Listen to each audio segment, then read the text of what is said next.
Buenas tardes a todos. Primero, daros las gracias a todos los asistentes por estar una vez más en las jornadas que organizamos desde Cajamar.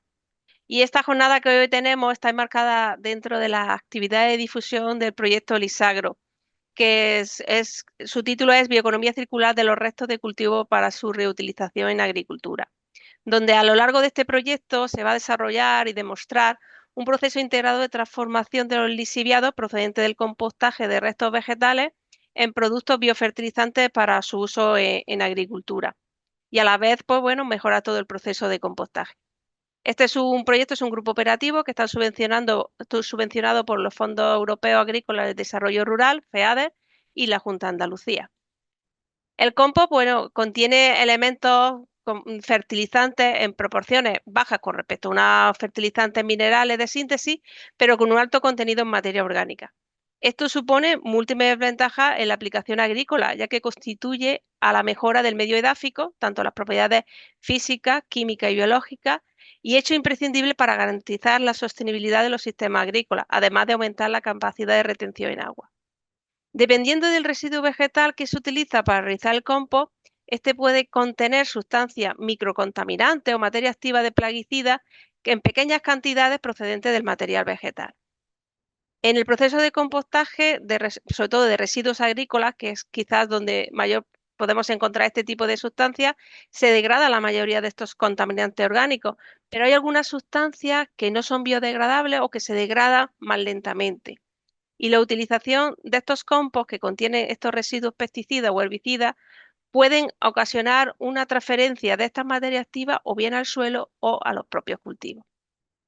En la mayoría de los suelos agrícolas, incluidos los suelos de explotación ecológica, existe una presencia persistente de pesticidas debido a las prácticas agrícolas en el pasado. En muchos casos, estos residuos que permanecen después de varios años en la agricultura ecológica.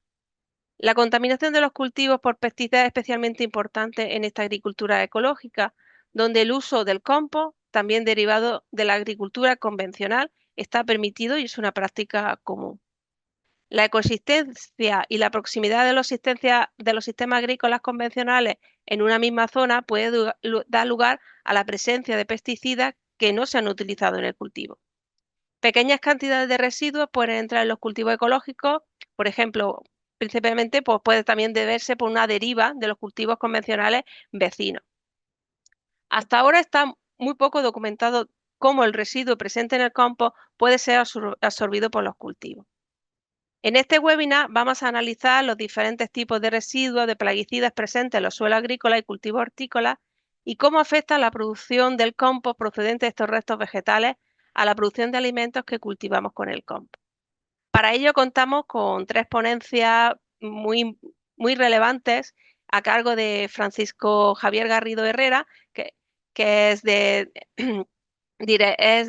director del laboratorio de Laborcolor de Coespal, a Jan van den Blom, que también pertenece a Coespal, y a Juan Bartolomé Escobar.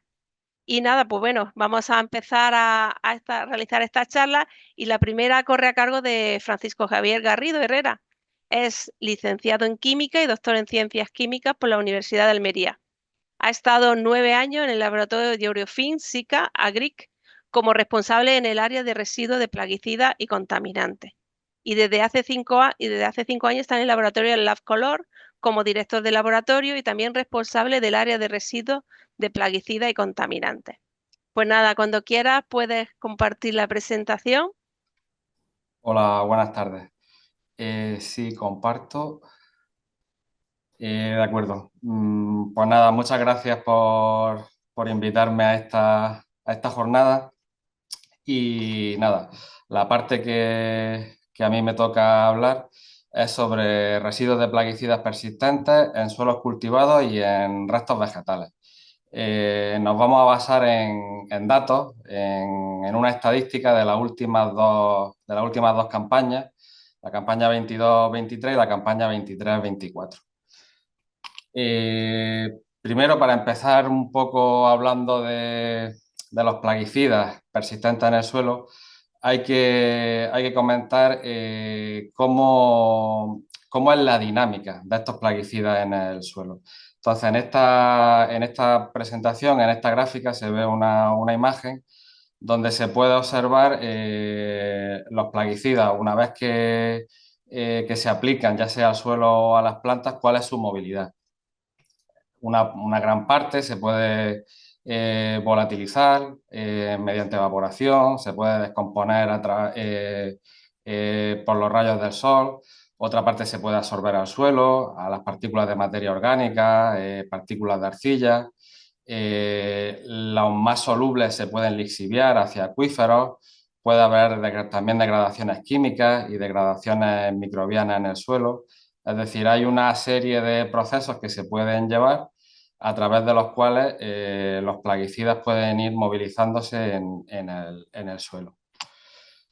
Lo primero de todo, antes ya de empezar a ver datos, vamos a empezar a estudiar qué residuos de plaguicidas son detectados en suelos ecológicos en nuestra provincia, en suelos de fincas de la provincia de Almería.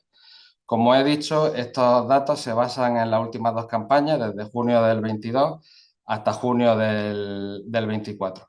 ¿Por qué primero estudiar los suelos ecológicos?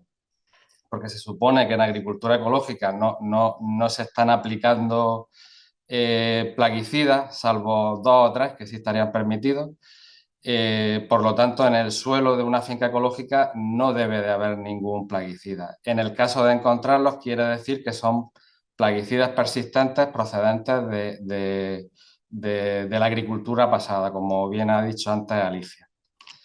Entonces, si nos centramos en este periodo que he comentado, desde junio del 22 hasta junio del 24, de un total de unas 250 muestras analizadas en nuestro laboratorio, el 70% de los suelos contenían residuos de plaguicidas. Entre esos residuos de plaguicidas se destacarían los que aparecen en la gráfica, que los podemos ir nombrando uno a uno. El fluopirán, con 98 detecciones, óxido de fenbutestán, 59 detecciones, metrafenona, clorantraniliprol, flutriafol, flubendiamida, fluxapirosal, difenoconazol, DDT, un insecticida prohibido hace ya décadas, flupiradifurona o pentaclonanilina, que sería un metabolito del quintoseno. Como podéis ver, se detectan bastantes plaguicidas y algunos de ellos se repiten bastante en suelos ecológicos, como estamos viendo. Vamos a hablar un poquito uno a uno, unas pinceladas muy rápidas de cada uno de estos plaguicidas. El primero era el flopiram, que es un fungicida. Está vigente hasta 2026, se comercializa con el nombre de Velu y según bibliografía pues es persistente. Tiene un tiempo de vida media de degradación de 119 días. Tiempo de vida media quiere decir el tiempo necesario para que la concentración inicial baje al 50%. A la derecha ponemos la estructura molecular, porque es importante que no entrar mucho en detalles técnicos, pero algunas cosas sí son importantes. Entonces, aquí esta molécula se caracteriza, por ejemplo, podéis ver que tiene 3 átomos de flúor y un átomo de cloro. Ahora veremos el por qué resaltar esto. El siguiente plaguicida que vimos en la gráfica anterior, que se detecta bastante en el suelo, es el óxido de fenbutatín o el óxido de fenbutestán.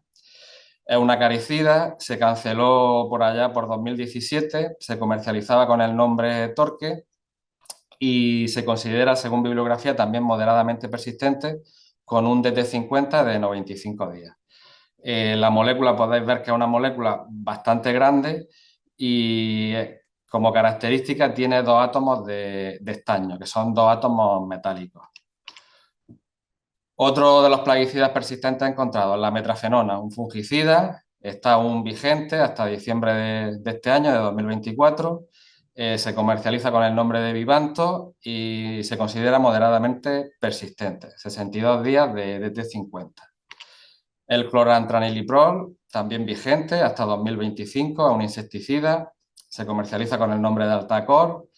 Se considera persistente y tiene un tiempo de vida media de 204 días. Aquí en la molécula, pues también destacar algunos átomos de cloro y de bromo. El flutriafol. Flutriafol, un fungicida ampliamente utilizado, que se canceló hace relativamente poco, hace 3 años, en 2021. Se considera muy persistente y tiene un tiempo de vida media de más de 1000 días. También la molécula es una molécula un poco más pequeña, pero también tiene un átomo de flúor. Se comercializaba con el nombre de Impact. La flubendiamida, un insecticida que se canceló en 2016, se comercializaba con el nombre de Fenos. También se considera muy persistente y tiene un tiempo de vida media de 400 días. Aquí la molécula también es una molécula relativamente grande y tiene hasta 7 átomos de flúor. Fluxapirosal, otro de los plaguicidas persistentes, fungicida, no está todavía cancelado, está vigente hasta 2026. Se comercializa con el nombre de Dagoni y es persistente, 181 días de DT50. Tiene 5 átomos de flúor. El difenoconazol, que es otro de los plaguicidas que vimos, se formula en conjunto con el fluxapirosal, con el anterior, en el mismo formulado, en el Dagoni. Está vigente hasta 2026, moderadamente persistente, con un tiempo de vida media de 92 días. El DDT, uno que hemos mencionado también antes, un insecticida que se canceló en la década de los 70, se comercializaba con distintos nombres, uno de ellos era el Orión. Es extremadamente persistente y tarda décadas en degradarse. En la estructura molecular podéis ver que tiene 5 átomos de cloro y se degrada rápidamente a 2 metabolitos, el DDD y el DDE, donde se pierde un átomo de cloro. Según la Unión Europea, a la hora de la definición de residuos del DDT, hay que tener en cuenta tanto el parental como los 2 metabolitos. Es decir, el DDT sería la suma de DDT más DDD y más DDE. La flupiradifurona, otro plaguicida, otro insecticida que se usa bastante, está vigente hasta 2026, se comercializa con el nombre de Sibanto, se considera persistente y tiene un tiempo de vida media de 130 días, también con 2 átomos de flúor y un átomo de cloro. El quintoceno se canceló en 2002, es un fungicida, se comercializaba con el nombre de Pentaclor. Es extremadamente persistente y tiene un tiempo de vida media de años, varios años. El quintoceno tiene 5 átomos de cloro y 2 átomos de oxígeno, degrada rápidamente a pentacloroanilina perdiendo los oxígenos, y en la definición de residuo de la Unión Europea se considera que el quintoceno siempre se debe de considerar como la suma de quintoceno y pentacloroanilina. Lo que siempre se detecta en los análisis es el metabolito, es la pentacloroanilina.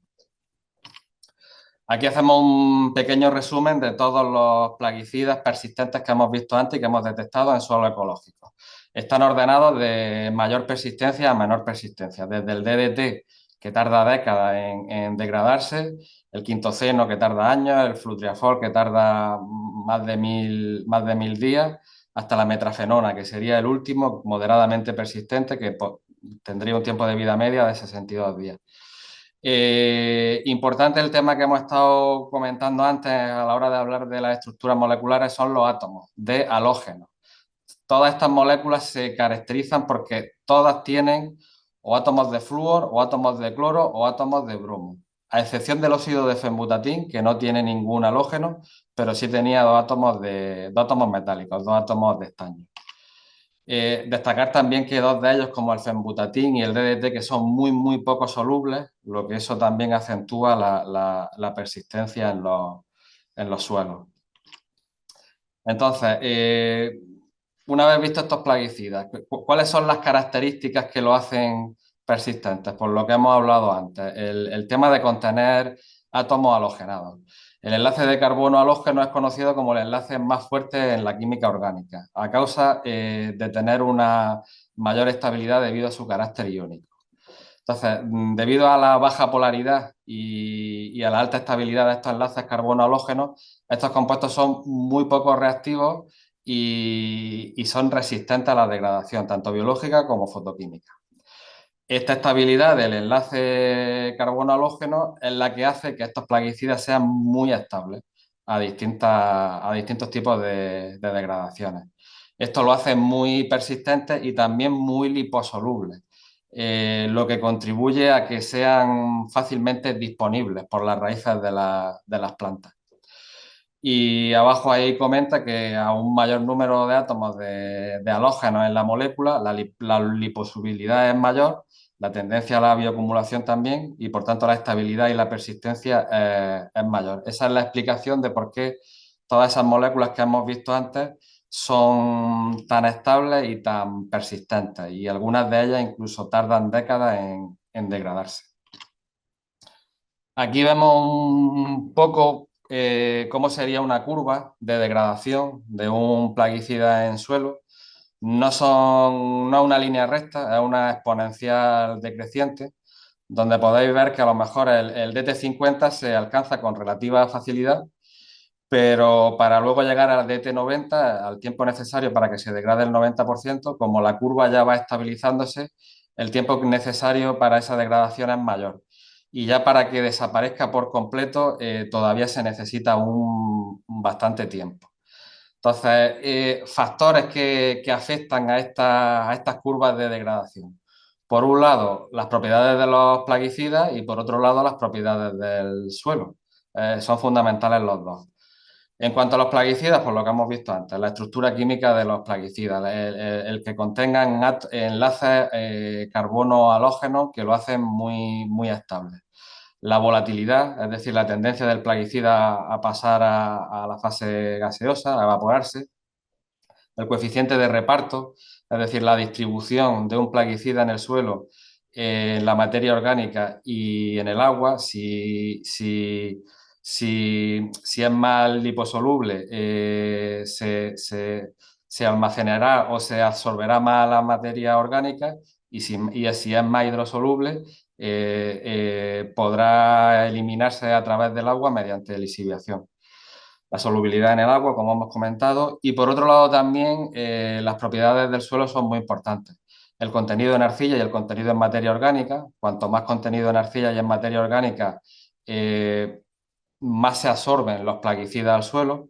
El porcentaje de arena en el suelo, suelos arenosos, pues lógicamente tienden menos a retener esos plaguicidas. La humedad del suelo, cuanto un suelo sea más húmedo, pues aquellos plaguicidas que son más solubles, pues más fácilmente podrán lisiviarse y desaparecer a través de los acuíferos.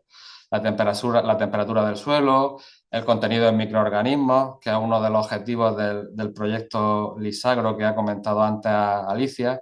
A un mayor número de microorganismos podrá haber una mayor degradación en el suelo.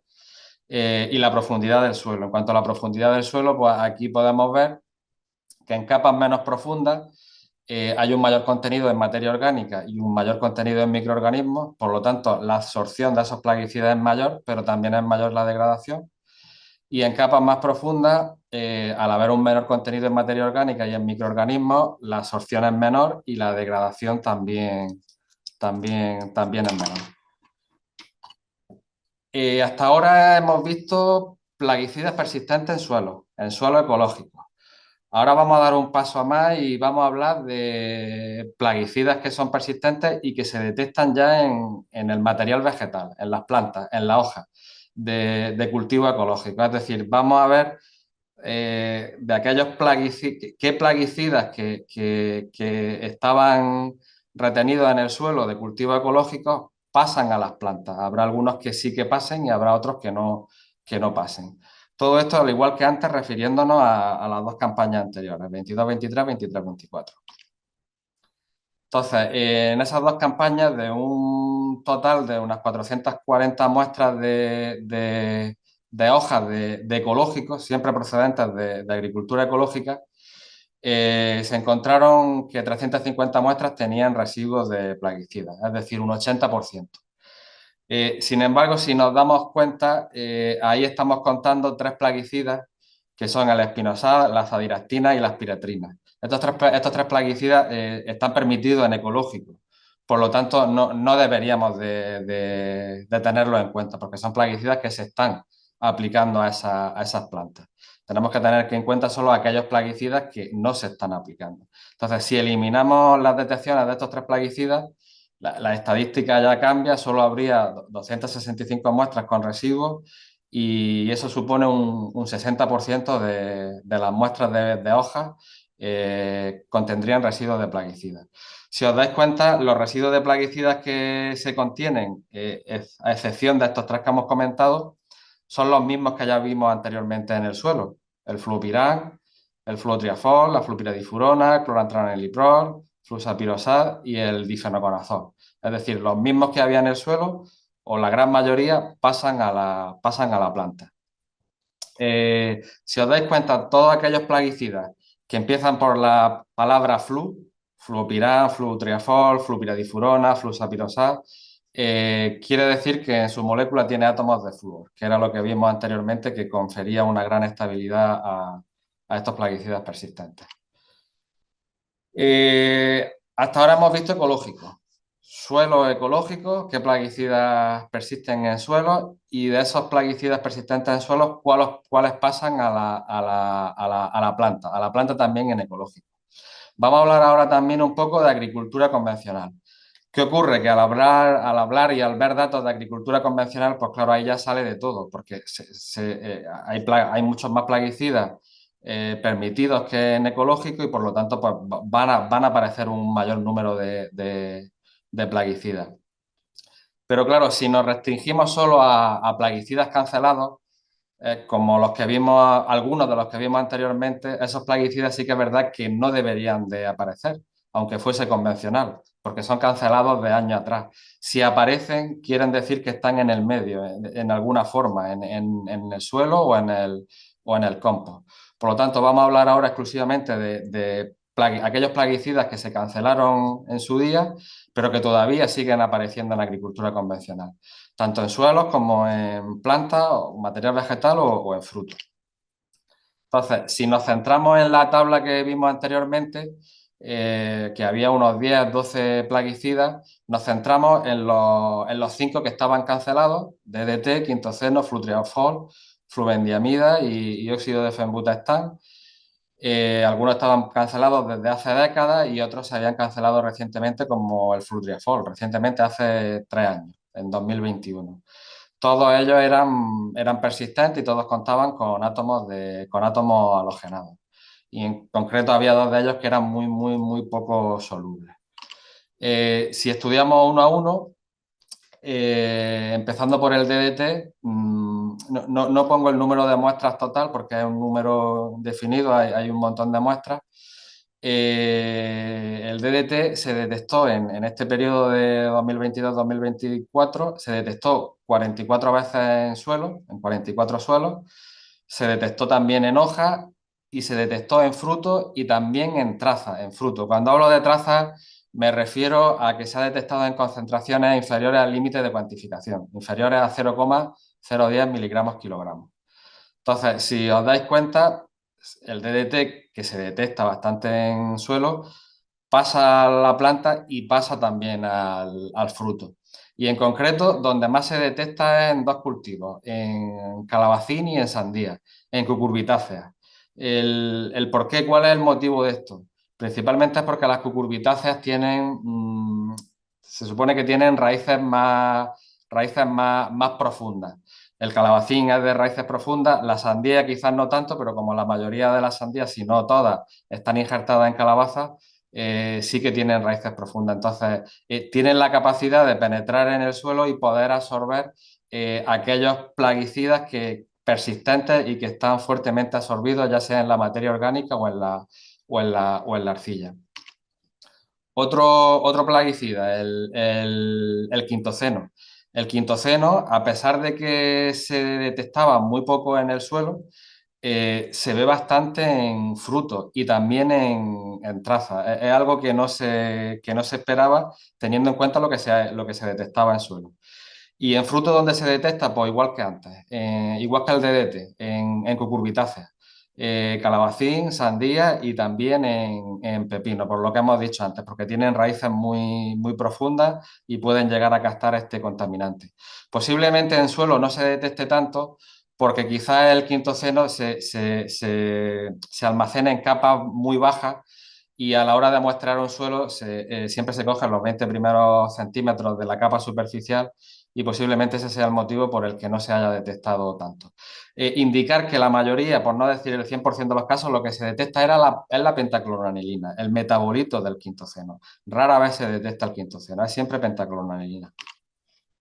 Otro plaguicida, otro insecticida, el flutriafol. Este era el que se canceló en 2021. Se detecta bastante en suelo, se detecta muchísimo en hojas y se detecta también bastante en frutos y a nivel de trazas, incluso 3 años después de haber sido cancelado. Principales cultivos en calabacín, en pepino y en pimiento. Este insecticida, el flutriafol se ha utilizado bastante en pimiento. Aquí posiblemente lo que ocurra es que como tenía un periodo de degradación bastante alto, de más de 1000 días, todavía siguen quedando fincas contaminadas. Entonces, del suelo pasan a las hojas, pasa al fruto. Si luego encima la hoja o el material vegetal se tritura y se reincorpora otra vez al suelo, pues digamos que comienza otra vez el círculo vicioso y volvemos a reincorporar el flutriafol, que además de que tarda en degradar, lo estamos volviendo a meter en el suelo. Entonces, el flutriafol es uno de los que ahora mismo está dando muchos problemas. Flubendiamida. Se detectó en 54 muestras de suelo. Sin embargo, luego ya en hoja y en fruto se detecta, pero no tanto. El óxido de fenbutastán era otro de los que se detectaban bastante en suelo, 80 detecciones, y sin embargo, extrañamente, no se detecta absolutamente nada, ni en fruto ni en hoja.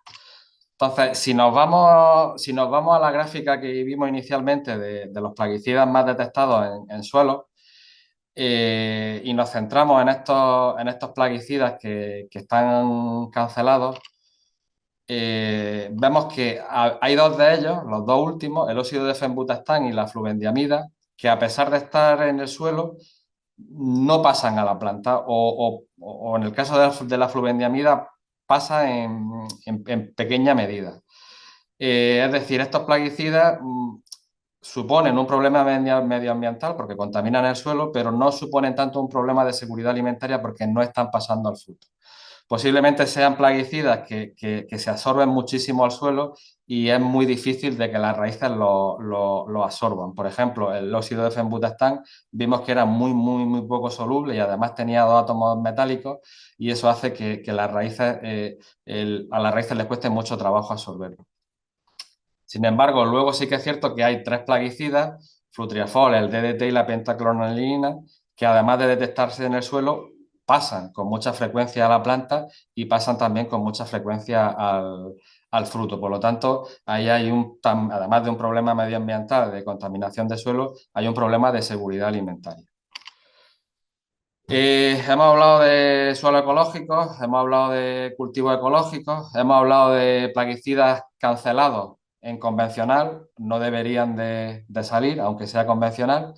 Y ahora vamos a hablar un poco de plaguicidas en general, de todos los plaguicidas en agricultura convencional, tanto en hojas como en frutos. Entonces, aquí la estadística es más corta, digamos que es de solo una campaña, la campaña anterior, 23-24. Nuestro laboratorio, el Departamento de Residuos de Plaguicidas, de un total de unas 48.000 muestras, unas 30.000 muestras fueron de cultivos de la zona, digamos, los cultivos típicos de invernadero de Almería. Pimiento, pepino, tomate, calabacín, sandía, berenjena y melón. Lógicamente, pues las muestras que más se analizaron, con los cultivos que más se analizaron fueron pimiento y pepino, porque son las extensiones más mayores y los que menos se analizaron fueron melón y berenjena, donde las extensiones cultivadas son menores en la zona. Aquí vemos por cada cultivo una gráfica con los plaguicidas que más comúnmente se encuentran. Persistentes, no persistentes, aquí estaría todo, absolutamente todo. Entonces, si os dais cuenta y vais viendo de distintos cultivos, al final los plaguicidas se repiten mucho, suelen ser los mismos. No es que haya 100, 200, 300 plaguicidas en el mercado y se encuentren todos en los cultivos. ¿Qué va? En total, siempre son los mismos, son 20, 30 como mucho, y se van repitiendo mucho. Por ejemplo, la flonicamida se detecta bastante en pepino, en tomate, en calabacín, en melón, en sandía. El fluopirán se detecta en todo. Al final no son tantos los plaguicidas que se utilizan, son unos pocos y todos se repiten en todos los cultivos. Los plaguicidas que he puesto con un círculo rojo son los plaguicidas persistentes de los que ya habíamos hablado anteriormente. Fluopirán, difenoconazol, clorantraniliprol, metrafenona y por ahí hay algunos más. Ojo, son plaguicidas que están permitidos, por eso aparecen bastante en la agricultura convencional. Si os dais cuenta aquí, no veréis DDT, ni flutriafol, ni aquellos plaguicidas que están cancelados, porque aquí las estadísticas son mucho mayores y lo que aparecen son los más abundantes con más de 100, 200 o 1000 detecciones. Entonces, si os dais cuenta, estos plaguicidas persistentes aparecían en el suelo, están apareciendo también en ecológico en la hoja y están apareciendo lógicamente en convencional. Y suponen un problema porque tarde o temprano, como hemos visto, algunos dejarán de estar permitidos, algunos se cancelarán, algunos se cancelan en el 24, otros en el 25 y otros en el 26. Por tanto, ahora no suponen ningún problema, yo lo he sombreado ahí en rojo, pero no suponen ningún problema, están permitidos, pero el día de mañana sí que lo supondrán. Cuando se cancelen, supondrán un problema, porque como ya hemos visto que son bastante persistentes, los vamos a seguir teniendo. Y sobre todo, va a suponer un problema si alguna de estas fincas que estamos viendo aquí se quiere convertir al ecológico. Durante un tiempo va a seguir teniendo residuos de fluopirán, de difenoconazol, porque ya hemos visto que tienen un tiempo de vida media elevado. Entonces, como conclusiones y como resumen de la presentación. Primero, para hacer una primera foto del estado de la contaminación de los suelos por plaguicidas, era esencial analizar suelos donde no se aplicaban fitosanitarios. Pues, lógicamente, pues, ¿dónde nos hemos ido? A los suelos ecológicos, a suelos de cultivo ecológico. Una vez hecha esta primera foto, se identifican cuáles son los plaguicidas que son realmente persistentes y plaguicidas problemáticos. Plaguicidas que no son debidos a aplicaciones recientes. Es muy importante conocer algunas propiedades de dichos plaguicidas, lo que hemos hablado antes, principalmente el tema de presentar átomos de halógenos, de flúor sobre todo, la solubilidad en agua, etcétera, porque estas propiedades originan que dichos plaguicidas contaminantes sean muy estables a las distintas tipos de degradaciones, ya sean microbiológicas o químicas, lo que le supone una larga vida y una larga persistencia en el medio. Como hemos visto a lo largo de la presentación, es importante no solo ver o estudiar el suelo. Por extrapolación también hay que seguir analizando la hoja, el material vegetal por una parte y por otro lado el fruto. Esto ya nos ayuda a completar la información. Porque como hemos visto se pueden dar dos casos. Pueden existir plaguicidas que son persistentes en el suelo y se detectan mucho en el suelo, pero sin embargo estos plaguicidas no son absorbidos por las plantas. Un ejemplo era el óxido de fenbutastán. Se quedaba adherido fuertemente al suelo, pero no pasaba a la planta. Digamos que esto supone un problema medioambiental, pero no un problema de seguridad alimentaria. Por otro lado, existen plaguicidas que son persistentes en el suelo, no se detectan tanto en el suelo, pero sin embargo sí que es fácil que determinadas plantas como las cucurbitáceas lo absorben muy fácilmente. Por ejemplo, la pentacloroanilina o el metabolito del quintoceno, que aparecía abundantemente en el fruto. Eso genera un problema de seguridad alimentaria. Todo esto nos hace pensar en la necesidad de estudiar distintos mecanismos de degradación y de descontaminación, que es el objetivo del proyecto LISAGRO, de aquellos plaguicidas persistentes en restos vegetales que se vayan a incorporar al suelo como compost. Por un lado, estudiar la degradación de aquellos plaguicidas persistentes que fueron cancelados hace ya años, pero que todavía se detectan, pentacloranilina, DDT, flutriafol, etcétera. Y por otro lado, también es importante estudiar aquellos plaguicidas persistentes que no están cancelados todavía, como por ejemplo el fluopirán, y que se usan abundantemente, pero que para el día de mañana seguramente supondrán un problema cuando se cancelen o cuando se quiera destinar esas fincas contaminadas a cultivos ecológicos. Y por mi parte, esto ya es todo. Muchas gracias. Muchas gracias. Madre mía, se encuentran todavía materias activas que hace tiempo que dejaron de usarse en los suelos. Sí, todavía hay algunas. Bueno, también, bueno, vamos a seguir con la siguiente ponencia, pero también deciros a los que nos estáis escuchando que al final de las ponencias vamos a dejar un turno de preguntas, así que si queréis realizar alguna pregunta, la ponéis en el chat y luego yo al finalizar se las comunicaré a los ponentes. Y no, bueno, pues seguimos. El siguiente es Jean-Marc de Bloom, que es doctor biólogo especializado en entomología.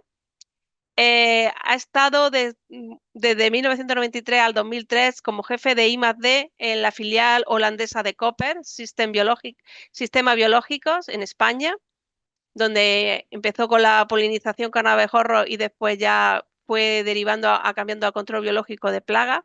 Y desde 2003 trabaja en la Asociación de Empresas Productoras Hortícolas de Almería, Cicoespal, donde coordina las actividades del Departamento de Técnicas de Producción, donde está involucrado mucho en el control biológico. Pues, Jan, cuando quieras, comparte la presentación. Muy bien, muchas gracias, Alicia. Pues una de mis actividades también ha sido coordinar una comisión de técnicos de campo que nos juntamos en Las Palmerillas y junto con Cajamar, pues estamos allí discutiendo con los técnicos la situación fitosanitaria de los cultivos, problemas que encontramos y estamos también montando ensayos. Y de uno de esos ensayos vamos a informaros ahora. Voy a compartir pantalla. Tratamientos fitosanitarios, bueno, todo el mundo sabe de sobra que se está realizando muchos tratamientos en la horticultura convencional más que en la horticultura ecológica. Y todo eso genera residuos que manejamos bien sobre la cosecha. Sabemos que la cosecha tiene que cumplir con ciertos criterios, etcétera. Pero lo que realmente sucede con la planta y luego con los restos de la planta, de esto estamos aprendiendo. Acabamos de escuchar de Francisco lo que se ha detectado en compost, lo que se ha detectado en suelos. Entonces está claro que algunos de las materias activas que se utiliza o que se ha utilizado en el pasado todavía pueden estar presentes en compost y nos pueden perjudicar al momento de plantar. Eh, eh, y la gran pregunta es cómo podemos interpretar lo que hay en el compost y lo que puede ser absorbido por las plantas y dejar una presencia que puede causar problemas al momento de comercializar, no solo como ecológico pero en general, pero en ecológico en particular. Bien, ¿qué se ha hecho? Método. Hemos hecho el ensayo con plantas de pepino que fueron plantados en macetas de 6 litros y en cada maceta se ha añadido compost, 60 gramos la primera vez, luego se ha repetido con 120 gramos eh, eh, con un suelo base, y el suelo base era un suelo que se ha sacado de los frutales de las Palmerillas, de una esquina donde hace mucho tiempo no se habían realizado ningún tipo de tratamiento. Y luego el control fue plantas en una maceta que solamente contenía el suelo base. Ha habido 3 repeticiones. La primera vez se hizo con un trasplante el 7 de octubre de 2021 y eso fue suelo base con 60 gramos de compost Y luego, la segunda vez, medio año después, 7 de marzo de 2022. Y luego el tercer ensayo se ha hecho con otro suelo base, que ha sido una fibra de coco, fico, que se había analizado y bueno, básicamente lo mismo, 60 gramos de compost en parte de la maceta y nada en otra parte de la maceta. Luego, en los cultivos se han realizado tratamientos fitosanitarios con materias activas que no estaban presentes en el compost. Entonces, luego esto se detectó en los análisis de residuos, pero no lo vamos a mencionar aquí porque eso evidentemente era lo mismo en plantas independientemente del tipo de suelo en que estaban. En primer lugar, se ha analizado el compost y todos los análisis se ha hecho análisis multiresiduos en LabColor. Primero el compost, luego análisis foliares y análisis de fruto después de 2 y 3 meses después del trasplante. El compost. El compost era un compost comercial que simplemente por casualidad pues habían adquirido en las palmerías, no ha sido nada especialmente seleccionado, pero aquí se nota que ha sido rico en residuos. Flutriafol, fluopiram, aquí se ve las materias activas en orden de importancia, en orden de la concentración que estaba presente. Entonces, 1, 2, 3, 4, 5, 6, 7, 14 materias activas presentes en el compost. El suelo, por nuestra sorpresa, también contenía algo de residuos. Y aquí vemos 4 materias activas, 2 de ellos también estaban en el compost y 2 no estaban en el compost. Bueno, entonces eso fue un poco una sorpresa. Pero bueno, vamos a ver lo que bueno, lo que sí tenemos que decir es que las materias activas presentes, flutriafol y fludioxonil, estaban presentes en el suelo en muy bajas concentraciones, justo por encima del límite de detección, y mucho en concentraciones muy superiores en el compost. Esas 2 materias activas no estaban presentes en compost. Bien, el compost se había analizado en septiembre de 2021 y como ha habido 3 repeticiones con el mismo compost, en mayo de 2023, lo que quiere decir 1 año y 8 meses después, más de 600 días después, se ha hecho otro análisis del compost y por nuestra sorpresa encontramos concentraciones muy similares. Aquí vemos que la mayoría de las materias activas que se ha detectado en este análisis salió en concentraciones superiores y de vez en cuando en concentraciones muy superiores a lo que había habido antes. Alguno se había reducido, ametoctradin, teufenocida, fluopicolida y piriproxifen, que había desaparecido del todo, pero los otros estaban en concentraciones superiores. ¿Eso qué quiere decir? La mayoría de las materias activas detectadas en el primer año había aumentado su concentración después de 1 año y medio. No porque se había reproducido la materia activa, pero en esos casos habrá que concluir que la degradación del compost había sido más rápida que la degradación de las materias activas. También deja un poco en entredicho, si vamos viendo otra vez esas cifras, lo que aparece en la literatura de la degradación. Lo que explicó Francisco, la degradación al 50% que tiene tantos días y tantos días, pues esos son datos que son datos, y corrígeme si lo digo mal, Francisco, que figuran también en el registro de los productos, pero no dejan de ser datos aportados por los fabricantes de los productos. En la práctica puede ser que no siempre degrada de la misma velocidad. Y lo que podemos ver aquí, que la degradación de todas estas materias activas ha sido muy, muy lento o casi inexistente en el montón de compost que había utilizado las palmerías. Pero bueno, dicho eso, vamos a continuar con los análisis foliares. Residuos en plantas a análisis foliares. Aquí estamos viendo la comparación. Análisis foliares del primer ensayo del trasplante del 7 de octubre de 2021. Estamos viendo algunas materias activas que claramente han sido procedentes del compost o del suelo, que han sido estos aquí marcados.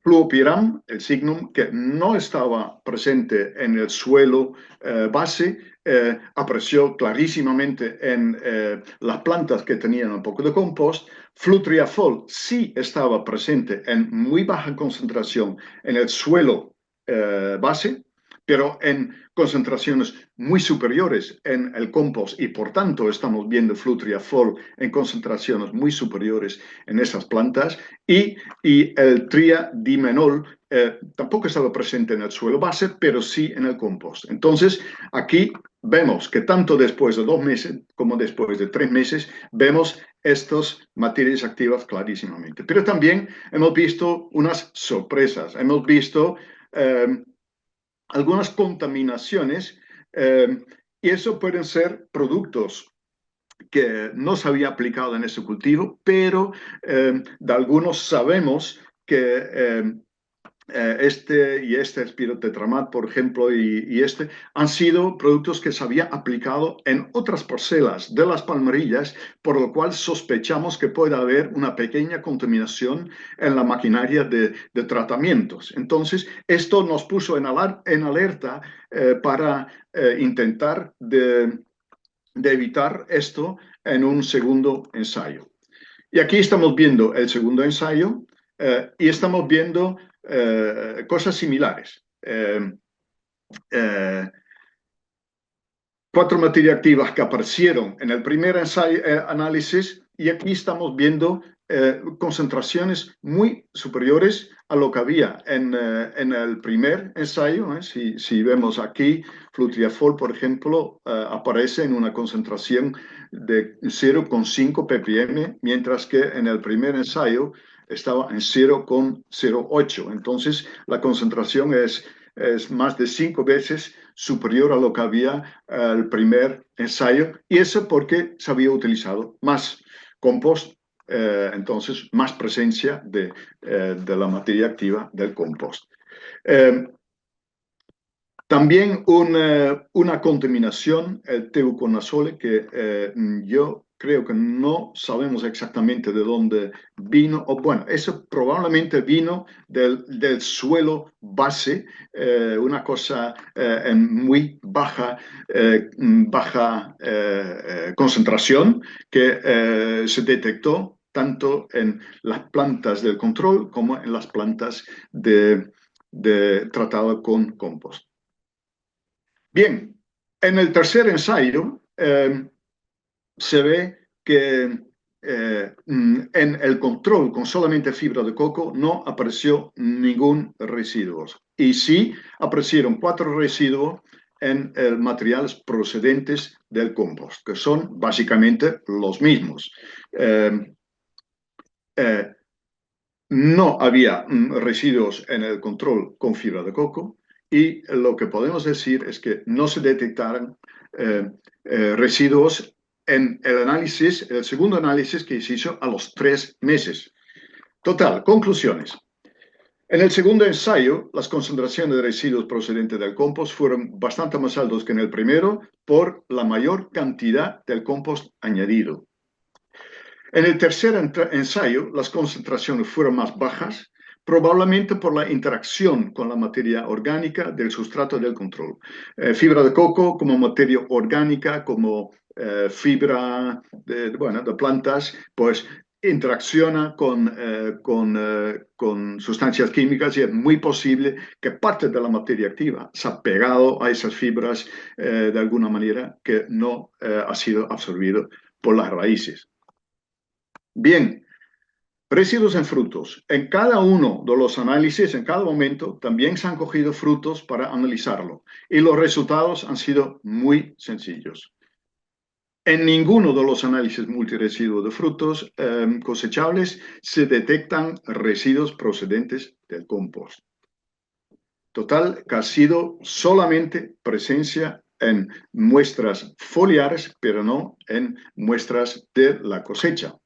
Conclusiones generales.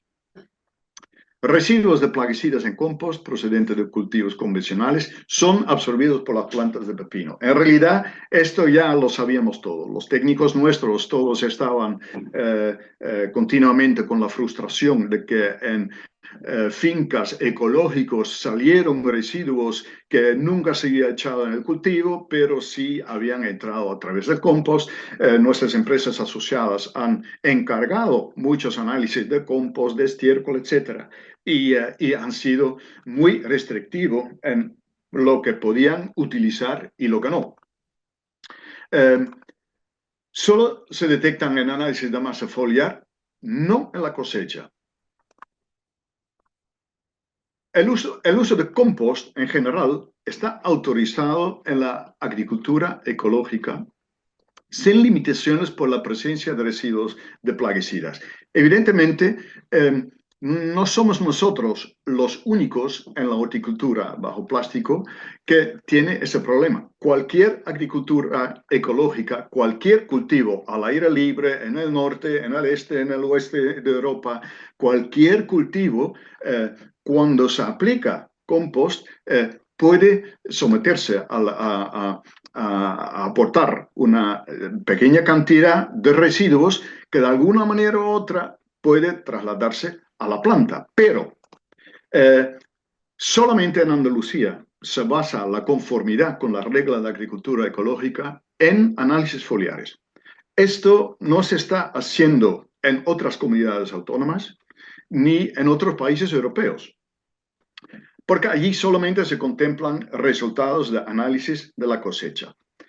Bien, entonces, esto es algo que casi nos hace pensar que aquí en Andalucía somos más papistas que el Papa.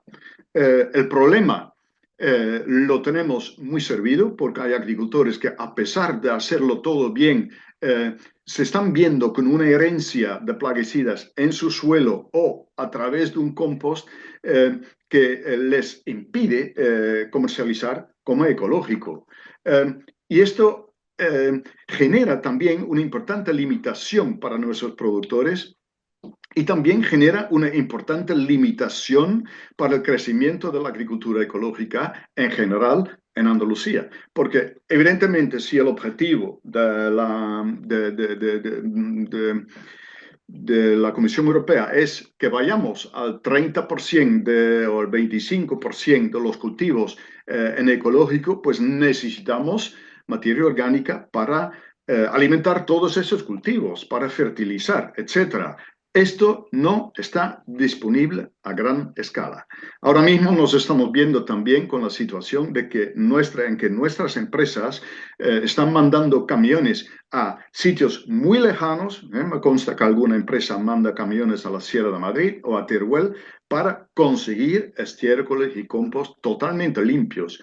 Si uno mira los análisis de compost de diferentes cultivos, sea arroz, sea cualquier otro tipo de cultivo al aire libre, pues aparecen cantidades de residuos, siempre de la misma materia activa, pero también de otras cosas totalmente diferentes, que, bueno, hoy por hoy en agricultura ecológica en Europa no está causando problemas, salvo en Andalucía.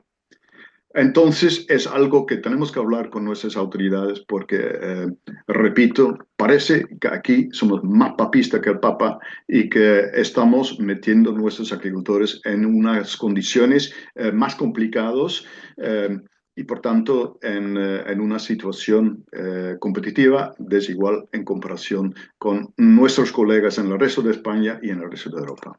Y eso es lo que quería decir. Muchísimas gracias. Muchas gracias, Jan. La verdad es que algo tiene que cambiar porque está claro de que si tenemos que aumentar la producción ecológica, hay que obtener materia orgánica para poderla sustentar. y Sí, algo que tenemos que hacer. sí. Es que también se puede decir que hoy por hoy son los productores de agricultura ecológica que se están cargando con toda la problemática de estas cosas. Y si realmente las autoridades europeas quieren cambiar algo, pues es evidente que tenemos que cambiarlo en origen. Es fenomenal que ahora, por fin, ya no se puede utilizar un producto como Flutriafol u otros que son muy persistentes, muy residuales. Tenemos que atacar el problema en origen. Pero lo que sí tenemos que hacer es dar uso a todo el compost que se está produciendo, todo lo que Juan Bartolomé ahora tiene almacenado. Tenemos que darle un buen destino y tenemos que aprovecharlo para mejorar los suelos, etcétera. Entonces, desde luego, yo opino que tenemos que hablar seriamente con nuestras autoridades para ver si podemos cambiar la forma de comprobar si un agricultor ha cumplido o no ha cumplido con las normativas de la agricultura ecológica. Pues nada, pues tú lo has dicho, ahora nos toca a Juanba que nos hable, que yo creo que no le queda mucho compost en su centro. Así que pues vamos a dar lugar a la tercera ponencia, que es Juan Bartolomé Escobar Pérez, director gerente de Servicio Ambiental en Las Chozas, el licenciado en Ciencias Ambientales y graduado superior en Ingeniería Ambiental. Además es técnico de Albaida, residuo y director gerente de la planta del Poniente. Bueno, para quien no conozca Servicio Ambiental de La Choza, pues es una empresa que está en El Ejido, que está dedicada al reciclaje de sus productos de producción y comercialización agrícola en el poniente almeriense. Y Juanba, cuando quieras, pues puedes compartir la Voy, presentación.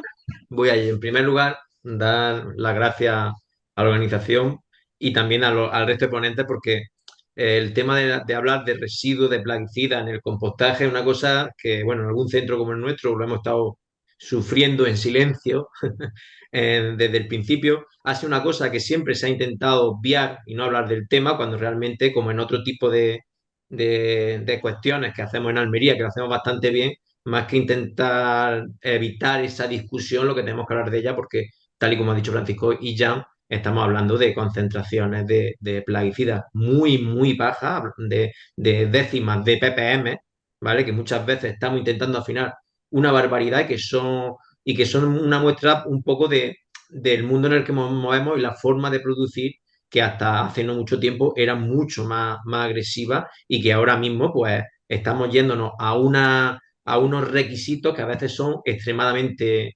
impositivos, como suele ser la producción ecológica, cuando realmente más que un beneficio estamos haciendo un prejuicio. Es decir, hay que hacer una reflexión bastante importante. Entiendo que los técnicos que están relacionados más con el tema del ecológico lo viven, que es la sostenibilidad del ecológico. Muchas veces por ser eminentemente papistas, más papistas que papa con el sistema ecológico, muchas veces perdemos sostenibilidad y creo que es una cosa, una reflexión que hay que hacer, ¿no?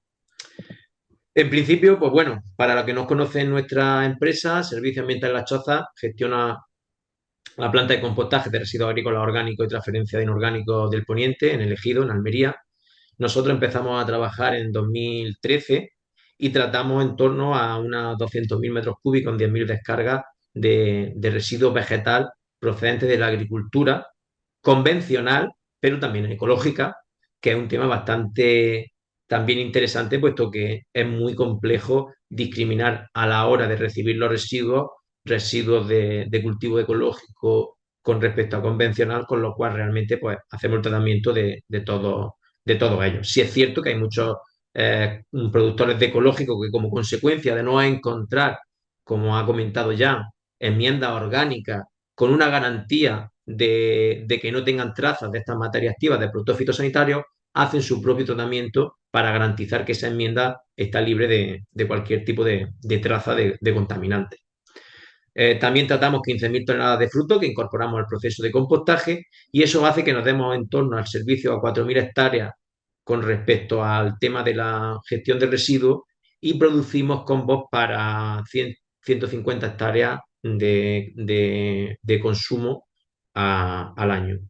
También en este caso es muy importante recalcar que la demanda de compost en cultivo convencional en los últimos años se ha aumentado una barbaridad. El agricultor de convencional está volviendo a tratar el suelo como un suelo y como un soporte y no como un soporte, y eso está haciendo que las demandas de nuestro compost se hayan incrementado bastante. Sí es cierto que contamos a veces con la necesidad de eventos como estos, en los cuales se hable de todo este tipo de cosas, porque sí que hay muchos técnicos de campo que después de que su agricultor nos trae el residuo para que lo compostemos, no aconseja la aplicación del compost que hemos hecho con sus propios residuos vegetales por el tema de la potencial traza o migración de materias activas de productos fitosanitarios al fruto. En este caso, como ha dicho Jan, nosotros llevamos 10 años vendiendo compost, no hemos tenido ningún tema, ninguna transferencia a frutos, no hemos tenido ningún tipo de problema y muchas veces lo que hay que analizar es los insumos de dónde vienen, porque muchas veces incluso con los estiércoles y otros tienen materias activas que incluso pueden que no estén autorizadas en hortícolas y que como viene de fuera se considera que viene totalmente limpio y no es así. Es decir, la garantía que tiene la aplicación de compost de los restos vegetales a partir de la biomasa en Almería, pues tiene total garantía de que no va a generar ningún tipo de problema. Bueno, aquí simplemente una descripción, una foto aérea de la Juanma, no planta. has compartido la presentación. Perdón, estoy haciéndolo todo como si hubiera compartido. Yo pensaba que estaba hablando y no te he dicho nada. Digo, bueno, para la compartirás. Como yo no lo veo, pues voy a ello. Aquí estamos, ¿vale? Yo Ahora sí. me veía a mí mismo y entonces creía que vosotros veíais la presentación. No, Bueno, venga, ahora pues sí, nada, perfecto. simplemente pues lo que estábamos hablando. Esta es la foto aérea de nuestra planta. Como veis, en la parte más alejada en la foto es donde se hace la zona de recepción y triturado y es donde se recarga la pila, el material fresco que vamos volteando hacia la parte más cercana a nosotros, de forma que en ese proceso de volteo se airea y se consigue, y se consigue la estabilización aerobia del residuo vegetal. Todos los relacionados con el compostaje de hortícola en Almería, pues nuestro principal problema es la presencia del tutor plástico, del polipropileno, que hace muy dificultoso el proceso y que también nos genera grandes calentamientos de cabeza, tanto en el sistema de volteo como en el posterior cribado.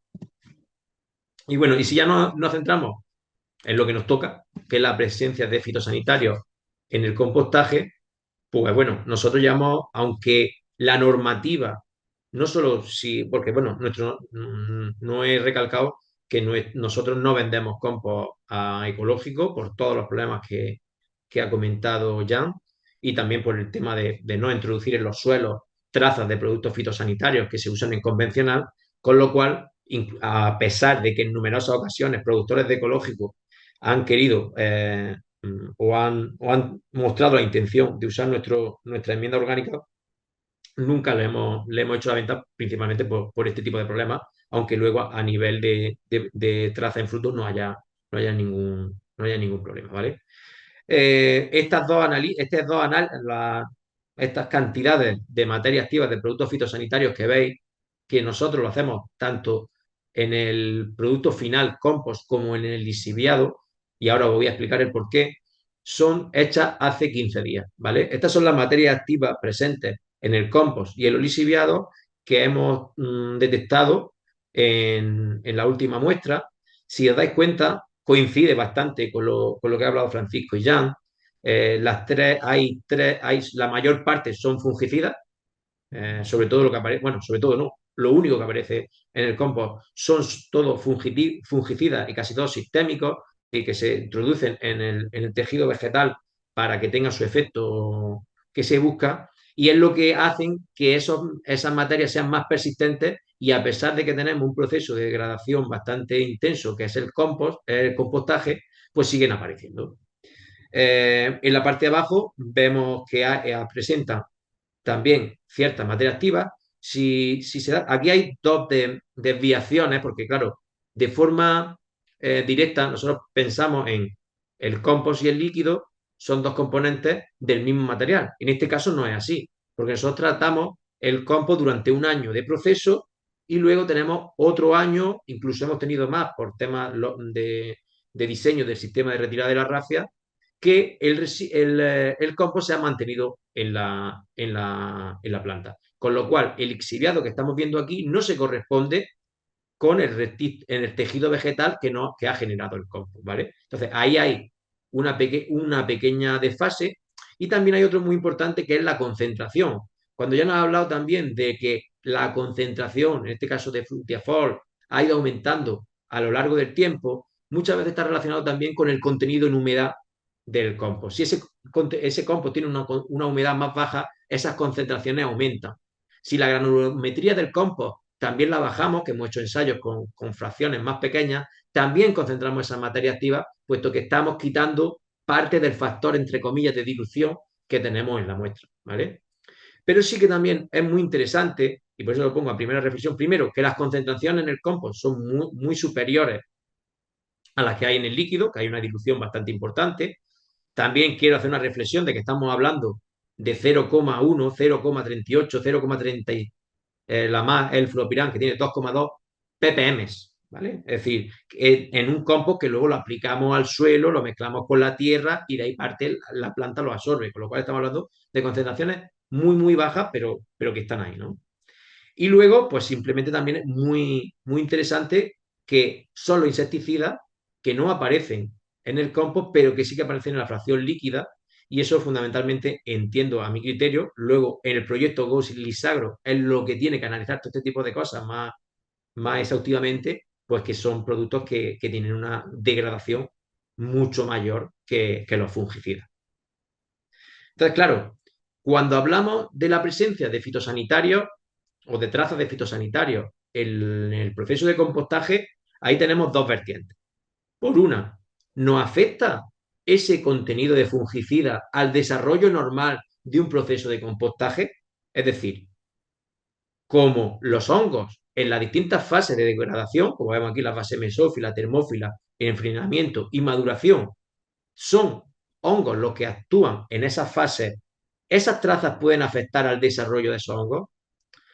Simplemente lo que he hecho, ya te digo, esto a nivel muy profano, no soy experto ni en agronomía, ni tampoco en microbiología, pero bueno, lo que intuitivamente me ha hecho pensar es decir, voy a estudiar los géneros que se desarrollan en el compostaje y voy a contrastarlos con los géneros que actúan cada una de esas materias activas.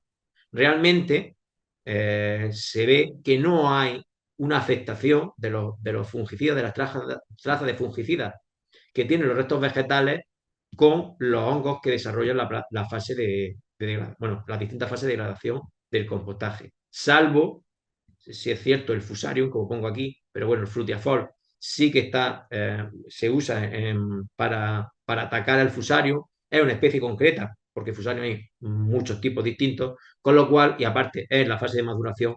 Por tanto, la afección, es decir, lo que intuitivamente nos hace pensar que podemos tener problemas de compostaje como consecuencia de estas trazas, pues yo prácticamente que la descartaría. Y en segundo lugar, pues lo que hemos estado hablando antes. Esta presencia de fitosanitarios en el compost puede generar problemas en los cultivos y yo me voy a referenciar exclusivamente en convencional, porque la parte de eco ya he hablado ya y creo que ha quedado bastante clara, pues lo que se ha hablado anteriormente.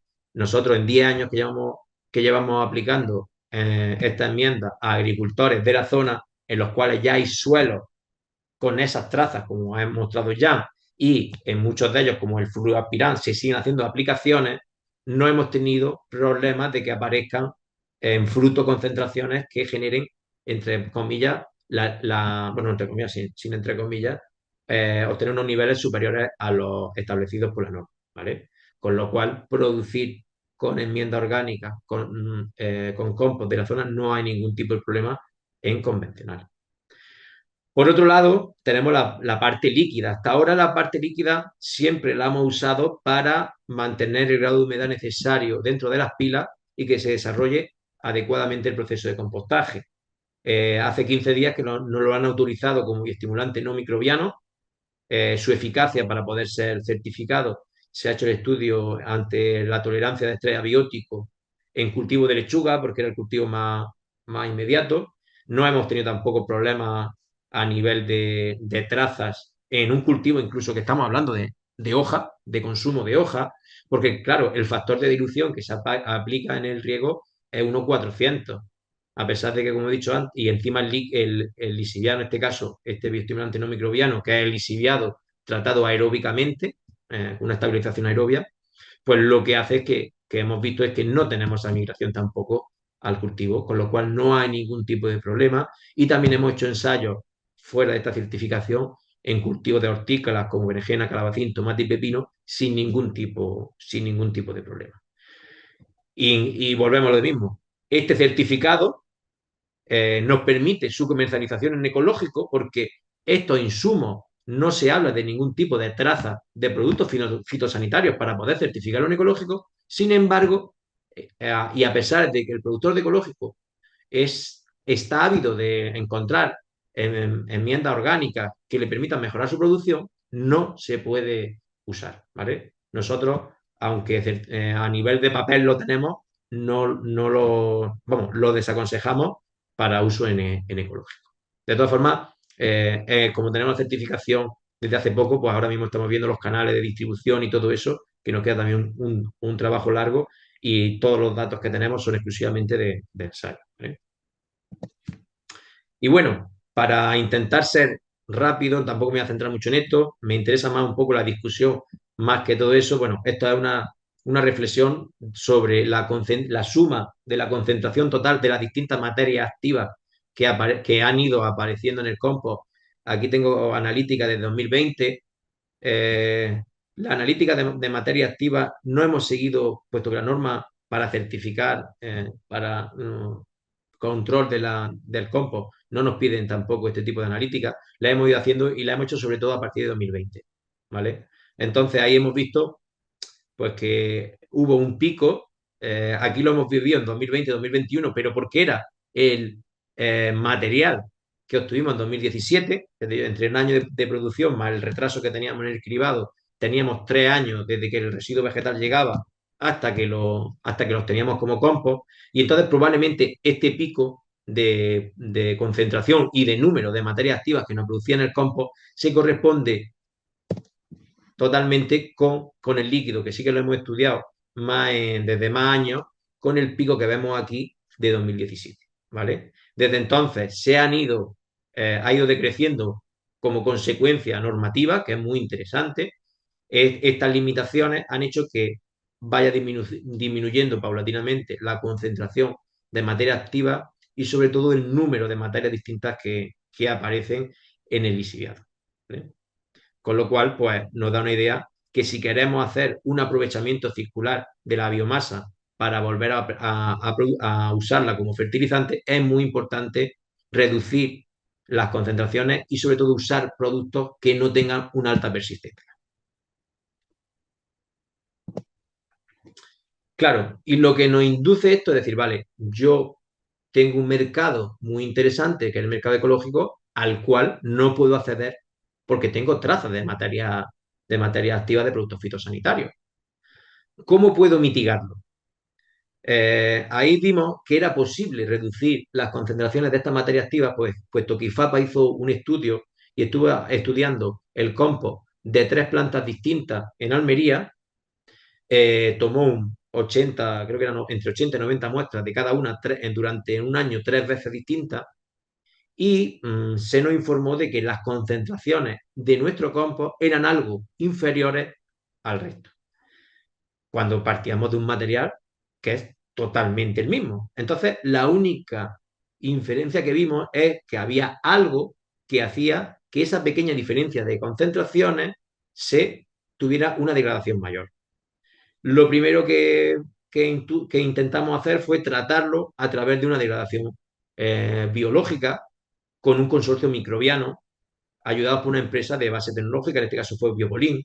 Y ahí lo que hicimos fue, porque claro, tratarlo en el producto en fresco era muy complicado porque eran grandes volúmenes con tamaños de partículas muy grandes por el tema de la presencia de la rafia, con una fracción de plástica muy importante. Entonces lo que dijimos fue, vale, vamos a aplicar al compost que ya tenemos hecho en su fase de maduración, una vez que hayamos retirado la rafia y todo, vamos a meterle el consorcio microbiano para ver cómo se va degradando o si no, si se degradan o no, es la materia activa con la acción de este consorcio. La verdad que los resultados fueron bastante buenos a nivel de ensayo. Se consiguió una reducción media del 35%, creo que era en un periodo de 90 días, estoy hablando de memoria, pero claro, a pesar de que como estudio los resultados eran muy buenos, a nivel, digamos, proceso o a nivel de planta de instalación, no era relevante. ¿Por qué? Porque a mí pasar de una concentración, por ejemplo, del frutiazol de 1,98 a 1,39, pues sí hay una reducción importante, pero comercialmente sigo teniendo el mismo problema. No me aporta nada. Aparte, que igual es una reducción exponencialmente inversa. En la medida que se va bajando la concentración de la materia activa, es mucho más difícil que ese microorganismo que degrada la materia lo encuentre y lo degrade. Con lo cual, llegamos a un punto en el cual no podíamos bajar. ¿Vale? Es mucho más interesante bueno, sería mucho más útil que el resto vegetal llegara con menos concentración de estos productos fitosanitarios más que aplicar el consorcio microbiano al final del proceso. Y claro, al hilo dijimos, vale, vamos a hacerlo con el consorcio, pero si hemos visto que creemos que como nuestro régimen de volteo es superior que en el resto de plantas, y si hacemos un tratamiento aerobio, claro, el tratamiento aerobio al compost era más complejo y por eso decidimos hacerlo con los lisiviados. Esto, digamos, nuestra base de estudio es, pues, otra compañera y yo, que somos los que tenemos el tema técnico de la planta y con nuestros recursos intentar hacer ensayos. Y aquí lo que hicimos directamente fue, como veis en la foto, sacar, porque dijimos, vale, yo en el lisiviado tengo unas concentraciones, pero cómo me llega el líquido a planta? Porque yo ya tengo un periodo de oxigenación en balsa, una recirculación. Entonces lo que hicimos fue recoger el extracto vegetal del producto en fresco. Y detectamos que en tomate, pimiento y berenjena, que lo dividimos, lo separamos del pepino y el calabacín, teníamos hasta 14 materias activas. En pepino y calabacín detectamos 19 materias activas en el extracto vegetal en fresco, que cuando ya medíamos o hacíamos la analítica en balsa, se reducían a 10. ¿Vale? Simplemente, pues por la degradación que tenía en ese proceso. Entonces dijimos, vale, si la oxidación es una herramienta que tenemos para degradar esas materias activas, pues vamos a hacer una oxigenación. Y lo que hice fue meter un removedor de aire en un depósito de 1000 litros de lixiviado, dejar un testigo y otro que le fui metiendo un caudal de aire conocido por las características del aireador. Entonces, aquí no se ve muy bien, pero bueno, se metieron, se empezó de unas concentraciones de partida muy importantes, se metió primero 2.800 metros cúbicos y luego se siguió oxigenando hasta los 6.800. ¿Eso qué hizo? De las 10 materias activas que teníamos en balsa y 9 que había en el testigo al final de esa cantidad de aireación, obtuvimos que con 2.800, 2.000 y pico metros cúbicos de aire sobre esos 1.000 litros reducimos 7 y con un volumen mayor de oxigenación ya solo nos aparecían 5. ¿Vale? Con lo cual, hemos visto que esta oxidación del lixiviado, sí, aparte de su estabilización, también provoca una disminución de las concentraciones de materia activa.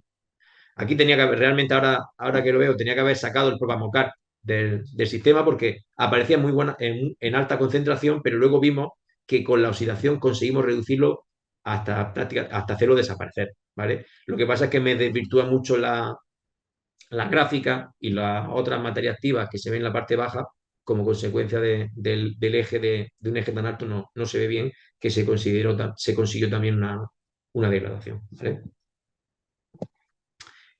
Y por último, para no extenderme más, todo esto, qué nos hace reflexionar o qué conclusiones podemos sacar? Pues claro, que no podemos establecer una relación de degradación de la materia activa a lo largo del proceso de compostaje, puesto que hay una reducción volumétrica de la materia vegetal muy importante, hay una extracción de líquido en el proceso y una resiembra, digámoslo así, del propio lixiviado de material que ha entrado a lo largo de un año, con lo cual no hay una relación directa. Entonces, claro, no podemos hacer una relación como hemos visto. ¿Qué necesitamos? Pues necesitamos lo que se trata del proyecto Golisagro, establecer una zona, una pila controlada de material en fresco, analizar su extracto vegetal y su contenido inicial de materia activa e identificar cuál es una de ellas y usar su propio lixiviado en el proceso de mantener su humedad y hacer todo el proceso de compostaje separado del resto. Y sobre eso hacer una aplicaciones de consorcio de microorganismos que en este caso se van a identificar, se van a replicar, sacar del propio compost final, ¿vale? Para aumentar esas concentraciones, meterle también esa aireación del líquido y ver que con ese tratamiento, cómo conseguimos o si se consigue variar las concentraciones finales de materia activa del material vegetal. Entonces ahí sí se puede establecer una relación entre las cantidades que no entran al inicio del proceso y cómo degradan a raíz del proceso de compostaje. Y creo que es todo. No sé si ha quedado más o menos claro de lo que se trata, pero creo que sí que es cierto que es un reto que tenemos de poder producir enmiendas orgánicas a través de la economía circular, de la gestión de la biomasa y ir optimizando todos los recursos para que al final tengamos un producto de la mayor calidad posible. Pues muchas gracias, Juanba.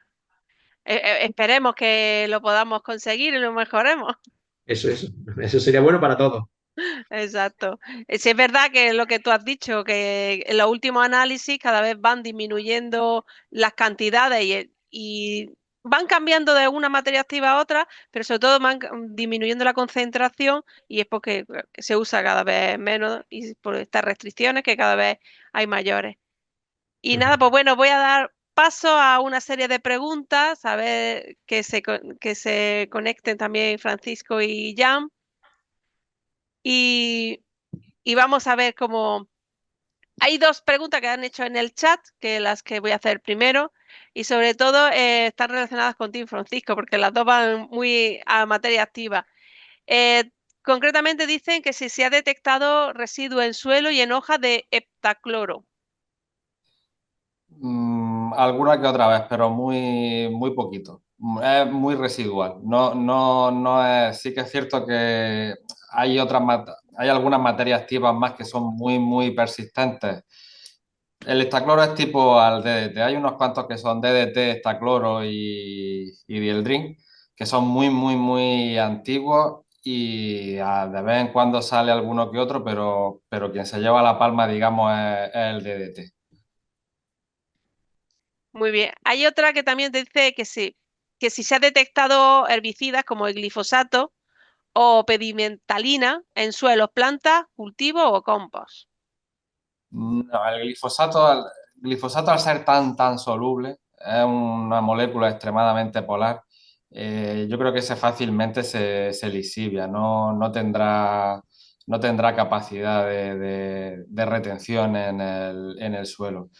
Y de los otros, pues la verdad que a mí no me suena que se hayan visto pendimetalina y el otro, ¿cuál has dicho que El glifosato y pedimentalina, eso metalina? no. No me suena. Si se ha visto alguna que otra vez, pero poco, muy poquito. Irrelevante. Bueno, Vale. Dime. mira, evidentemente lo que nosotros sabemos, lo que estamos viendo en las chozas, lo que ha expuesto Juan Bartolo, tiene mucho que ver con los productos fitosanitarios que utilizamos aquí. Viendo la literatura, los que han estudiado residuos en compost procedentes de otros cultivos encuentran cosas muy distintas. También nuestros asociados han hecho análisis, por ejemplo, de estiércol. Cuando un estiércol viene mezclado con una paja que viene de una rosal, por ejemplo, aparecen herbicidas que aquí jamás se aplican en este campo. Igual aparecen productos veterinarios, aparecen productos contra moscas en los establos, pero herbicidas en estiércol es muy común y también es muy común en compost de cereales o de otros cultivos al aire libre. Evidentemente, herbicidas en la horticultura, como no la aplicamos, pues donde Juan Bartolo, pues prácticamente nunca van a aparecer. Ujú. Entonces, en esto, bueno, es verdad que muchos estiércoles no se analizan para ver un poco digamos, las materias activas que puedan contener de fitosanitarios o incluso los antibióticos, que eso ya es mucho más difícil de Claro. degradar y que influye sobre el suelo. Entonces, llegando un poco a el uso de estiércol, porque hay gente que pues le encanta utilizar estiércol en detrimento del compost, ¿qué sería más ventajoso en utilizar una materia orgánica que otra? Es decir, ¿en qué medida? Es decir, uno no aportaría más herbicidas, otros podrían llevar restos fitosanitarios digamos, fungicidas principalmente, que está claro que en ecológico ninguno de los dos, pero se tienen que usar materia orgánica para mejorar el suelo. ¿Cuál sería más ventajoso? Bueno, Juanma, yo entiendo que va a decir compost. No, no, no, no, no, no, no, no, No. no, no, claro que no. Es decir, yo controlo más lo que es la parte de, digamos, de fertilización orgánica, más que lo que es el contenido de materias que lo hemos estado hablando ahora. El estiércol es un fertilizante muy bueno y muy adecuado, pero el problema que tenemos aquí es que hay que saber manejarlo bien, ¿vale?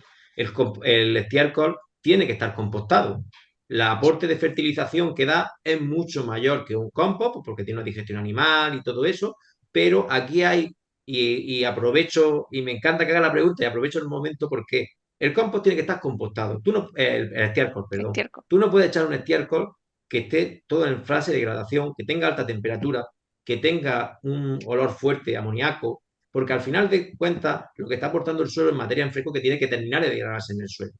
Aquí hay una mala costumbre que dice el agricultor, el estiércol hay que fogarlo porque si no en el primer cultivo quema.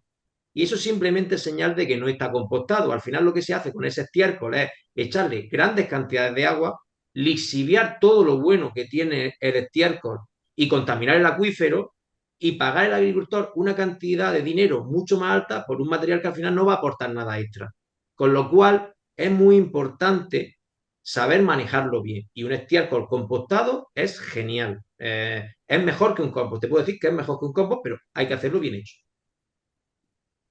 Sí, pero cuando compostas un estiércol tienes que, digamos, mejorarlo con es decir, algunos elementos que mejoren el proceso de compostaje. Es decir, Simplemente tendrá tienes que que hacer. utilizar material vegetal que al fin y al cabo pues, es lo que le va a dar la parte más de carbono. Aquí, cuando hablo de de un estiércol compostado, ¿vale? Es una práctica que antes se hacía de verdad, que era, no se decía compostarlo, se decía mover el estiércol, ¿vale? Y al final, ¿qué es lo que hacía? Terminar la degradación de esa materia orgánica a través de una degradación aerobia, que es un compostaje. Sí es cierto que no nos movemos los estándares de un contenido en carbono nitrógeno, una serie de cuestiones que a nivel teórico y bibliográfico ni siquiera nosotros en planta manejamos, porque con lo que tenemos hacemos lo que mejor podemos, ¿vale? Pero que el estiércol se puede compostar sin ningún tipo de problema. No, no, sí, está claro. Y ¿Cuál Jan, Dime, sí, sí. no, Jan también ha dicho una cosa importante, en el estiércol el tema de los antibióticos. No, lo que pasa es que no, digamos que no se analizan, no se persiguen, pero si realmente se analizaran, pues a lo mejor ahí habría sorpresa. No, Entonces, no, seguro. Y además son bastante más persistentes que incluso las materias activas de fitosanitarios y pueden, teóricamente, son antibióticos, perjudicar a la biología del suelo. No Hombre, sabemos en qué medida afecta. yo que voy a contar de mi libro, pero lógicamente, simplemente por lógica, si tú lo que haces es aplicar enmiendas orgánicas hechas con el propio tejido vegetal de lo que estás cultivando, pues debes tener mucho menos problemas que cuando introduce otra cosa externa, porque hay un control de producción. Es decir, las concentraciones que nosotros tenemos en tejido vegetal son infinitamente más bajas que lo que te permite la norma de aplicación. ¿Vale? Con lo cual hay cierta seguridad. Y nosotros, desgraciadamente en el campo y con técnicos, nos hemos encontrado problemas de que desaconsejan y poco más que tienden el compost como si fuera la peste bubónica. Sí, porque dice que transmiten virus y todas estas cosas que suelen decir. No, sobre todo por el tema, es cierto que sobre todo se hace el tema a la migración de materia activa. Es lo que es el factor diferencial y no en el nutricional, que sería lo lógico. El técnico lo que hace más énfasis, sobre todo, mira, una cosa, una leyenda que es la migración del frutiafol al cultivo del pepino o del calabacín, ¿vale? Es que el Frutiafor está, porque estaba autorizado en pimiento, pero no en pepino y calabacín. Entonces eran plantas de ciclo rápido, asimilaban muy rápido, y decían que era muy probable que migrara el Frutiafor de compost vegetal, de hortícola, a ese cultivo en la primera cosecha, ¿vale? Entonces eso se ha ido evolucionando y digamos, ya han mostrado que no tiene mucho sentido. No se ha encontrado en lo que hay en frutos en ninguna materia activa. Es que evidentemente las materias activas que se utilizan en el proceso de producción, las normales y habituales, pero no las que persisten en el suelo o las que encontramos en el compost. Esto va un poco para los estrés. Dentro del proceso de compostaje está claro que hay mejoras que se pueden realizar y en eso estamos, en este proyecto y en otros. Pero dentro del proceso y referido un poco más a las materias activas fitosanitarias, ¿qué puntos consideráis que son mejorables? Aparte de que el agricultor cada vez, pues bueno, va a tener más restricciones a la hora de utilizar determinadas materias activas. Pero dentro del proceso de la reutilización de los restos vegetales, ¿qué consideráis que se podría mejorar? Juanma, te toca el primero, me Empiezo estoy yo. viendo. A ver, hay una cosa que por lo que hemos visto, no, es decir, acabar con estas trazas es muy compleja, es muy complicado. Pero hay una parte que siempre coincidimos en la misma en cualquier charla, en cualquier foro, la rafia. Es decir, parece una tontería, pero también nos afecta a las materias activas. Porque en la medida en que yo puedo hacer un volteo más intenso y más adecuado, voy a conseguir una degradación mayor de estas materias. ¿Vale? Y aunque parezca una tontería y volvemos siempre a lo mismo, esto es una limitación muy importante en el proceso de compostaje de hortícolas aquí, ¿vale? Si consiguiéramos eso, también conseguiríamos a nivel de traza, a nivel de calidad, un producto mejor de lo que estamos teniendo a día de hoy. ¿Ya? Bien, bueno, en general yo pienso que tenemos que hacer mucho más uso de compost de lo que se está haciendo. Yo veo muchas fincas que tienen suelos muy pobres, tienen un enarenado, tienen una capita de medio centímetro de materia orgánica y por debajo de eso tiene una losa de arcilla donde no penetra ni una raíz. La estructura de muchos suelos se puede mejorar muchísimo echando compost más o menos a menudo. Entonces, tenemos que perder el miedo a utilizar compost. Desde luego, es muy importante que se van mirando en el registro de productos fitosanitarios cuáles son los persistentes y los que son muy persistentes en el suelo. Simplemente como ha pasado con el Flutriafol. Tenemos que quitar el registro, esa es una cuestión de las autoridades europeas, pero en general tenemos que utilizar el compost muchísimo más y tenemos que perder el miedo a pasar algunos residuos como hemos encontrado en los ensayos, en las palmerías. Lo que no he dicho es que esos ensayos fueron ejecutados precisamente por Alicia, que aquí preside la sesión, y con David Meca, que está un poco escondido. Pero sobre todo Alicia, pues tenemos que perder el miedo a utilizarlo. Y por esto sería para mí un gran paso si ya los agricultores ecológicos también pueden tener la seguridad de que pequeñas trazas que se meten en el cultivo de esta manera y que pueden aparecer en muestras foliares no la van a costar la certificación de un momento a otro. Yo sigo pensando que tenemos que ir actuando como se está haciendo en otras regiones autónomas y en otros países europeos, analizar los frutos para ver si realmente se cumple con la normativa del uso de plaguicidas y no mirar a muestras foliares donde por definición cualquier poquito que hay en el suelo se va concentrando. Una hoja es una fábrica por la cual pasa ingentes cantidades de agua y dentro de esta agua todo lo que va allí en concentración mayor o peor, pero todo se va concentrando en la hoja. Bueno, esa no es la manera de ver si un agricultor ha cumplido o no. Tenemos que perder el miedo y tenemos que aprovechar mucho mejor todos los recursos que tenemos, todo el compost, para mejorar los suelos y llegar a un sistema realmente de recircular todos los nutrientes, mejorar con nuestros restos vegetales los suelos. Francisco, no sé si... Bueno, trazas siempre va a haber. Residuos siempre va a haber y es muy difícil de que desaparezca. Ahí tenéis el ejemplo del famoso DDT, como 50 años después todavía hay suelos con DDT. A ver, son unos casos excepcionales, son 2 o 3 materias activas que son muy persistentes. El resto siempre va a haber, siempre va a haber. Lo que pasa es que, como dice Juanma, pues mira, a lo mejor quizás mejorando el proceso de compostaje, el tema de la rafia, que se pueda voltear mejor. Él, como ha presentado en la gráfica, pues efectivamente se van reduciendo poco a poco las concentraciones y al final con tiempo se puede conseguir, pero se necesita tiempo. Se necesita tiempo porque poco a poco deben de ir desapareciendo y la concentración debe de ir bajando. No es algo que se pueda conseguir de hoy para mañana. Lógicamente el frutriafol ahora está planteando muchos problemas porque es relativamente reciente su prohibición de 2021 y a lo mejor dentro de 2 o 3 años pues ya no nos acordemos tanto del frutriafol, pero esos primeros años después de la cancelación del producto, si es un producto persistente, va a dar la tabarra, va a ser complicado. Entonces, al final, yo creo que tiempo y el mejorar los procesos de compostaje para eso, para intentar minimizar o disminuir esas concentraciones.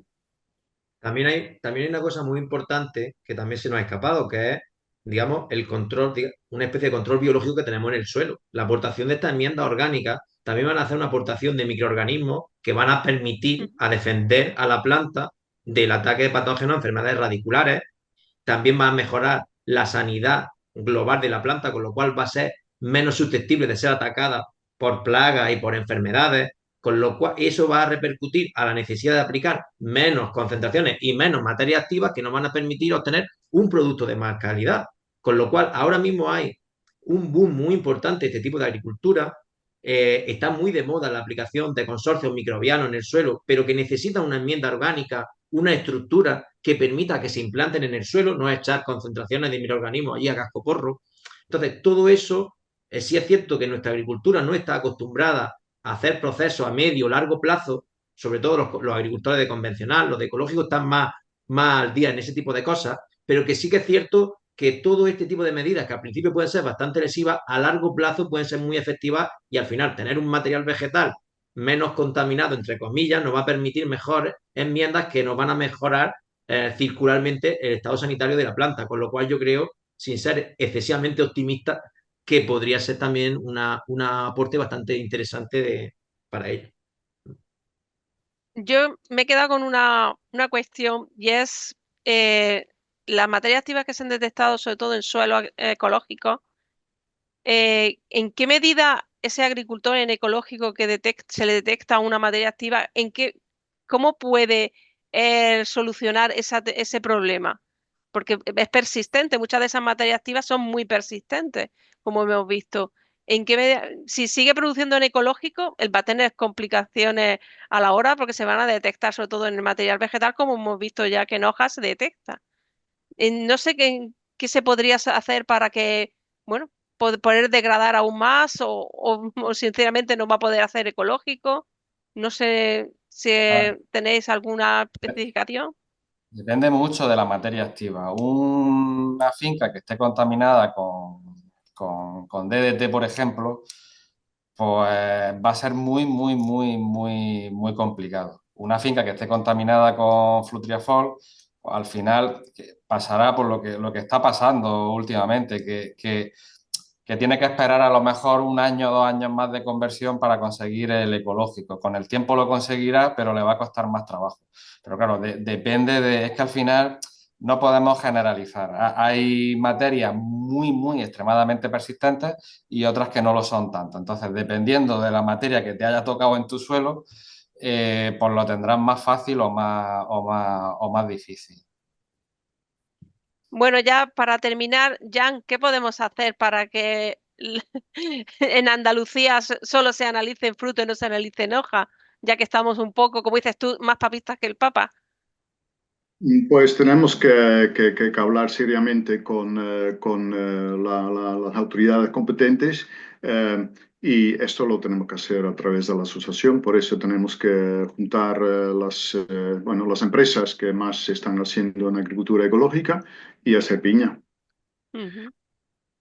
Y en la medida que podamos ayudar con demostraciones como las que hemos hecho, que fue un ensayo relativamente sencillo, hay que decir que el aporte que hicimos de compost es lo que se estipula en necesidades de nitrógeno, basándonos en zonas vulnerables, que en algunas zonas incluso puede ser que puedan aplicar mayor cantidad de compost, pero bueno, que ya hemos visto que en ningún caso ni acumulando se encontraron frutas. Entonces, bueno, pues lo que podamos contribuir en eso, pues perfecto. Muy bien. Pues ya nada más. Muchísimas gracias a los tres por participar y a todos los que nos han estado escuchando en estas casi 2 horas que hemos estado aquí. Y nada, pues en otra ocasión nos vemos y intentaremos mejorar las cosas. Gracias. Muy bien, Muchas gracias a gracias a vosotros. todos. Gracias. Gracias, hasta luego. Adiós, adiós.